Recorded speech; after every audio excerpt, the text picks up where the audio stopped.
Good morning. So we are on day 3 of the High Court case where the government are trying to defend their decision to apply VAT to education. It's been a very insightful case. We've learned a lot about the claimants who feel as though they have been unfairly discriminated against by the imposition of VAT. And we've also heard a little bit about the government's rationale behind it. Now, on day 2, we heard that Rachel Reeves had been told explicitly that by imposing this VAT on education, she would harm the most vulnerable and the poorest families, yet she still went ahead with it. Yesterday, we heard that the government had considered exempting special educational needs children, and they had considered putting the whole system back until September 2025. But the reason that they didn't exempt disabled children from this policy was it was unfair, unworkable, and administratively onerous. Now, we don't know who they mean it was unfair to. Was it unfair to all the other children that were having to have VAT on their education? Because if that was unfair to them, we're admitting that the policy is indeed unfair. We're asking a group of people to pay VAT on education when another group of people don't have to pay VAT on education. So that in itself argues its own case. Secondly, it was administratively onerous.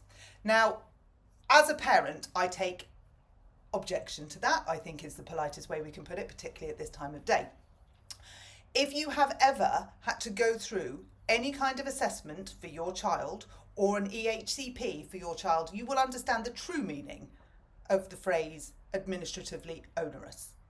An EHCP is probably the owner of that phrase. It is designed to be almost impossible so that you don't get it. The reason it's designed to be almost impossible so that you don't get it is because if you do get it, in many cases, it will admit that state cannot provide for these children and private can. So what normally happens is the school that's named on the EHCP is indeed a private school and the local authority has to pay a percentage of those fees.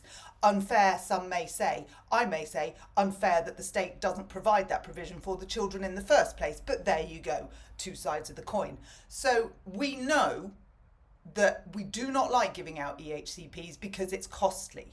So it's designed to be difficult. But can I tell you that children with special educational needs weren't designed to be difficult. They were born as children. They were born as perfect as children can be. They have different needs and they have different expectations because they've had to. Because they can't have the same expectations as children that don't have special educational needs because society doesn't allow that. So we make it hard for them from day one.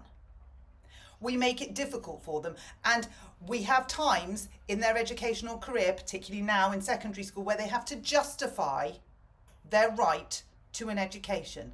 If you don't have special educational needs, you don't have to justify your right to an education, but if you do have special educational needs, it's the gift that keeps on giving. You need to justify why you should have an education that suits you. And the government think that exempting you from this policy is administratively onerous. They've obviously never had to deal with the mountain of hospital appointments, counselling sessions, therapy sessions, extra tuition sessions, special education sessions, learning support sessions. They've never had to be involved with the pastoral team. They've never had to sit there while your child is being bullied mercilessly because they are different. They've never had to go through that process. Not every day starts for them with a fight, whereas for most parents and for a lot of children, it does.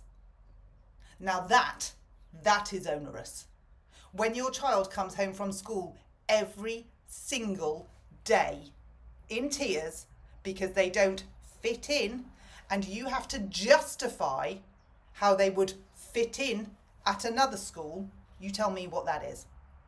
I would say that's absolutely up. Because these are kids. They can't advocate for themselves. We have to do it. We're the adults because law says they're not able to do it because they're not old enough. So we have to do it. And at the top of the tree, the government is saying they won't. They're saying, yeah, we know it's going to harm them. We know it's going to harm their families even more, but we're still going to do it.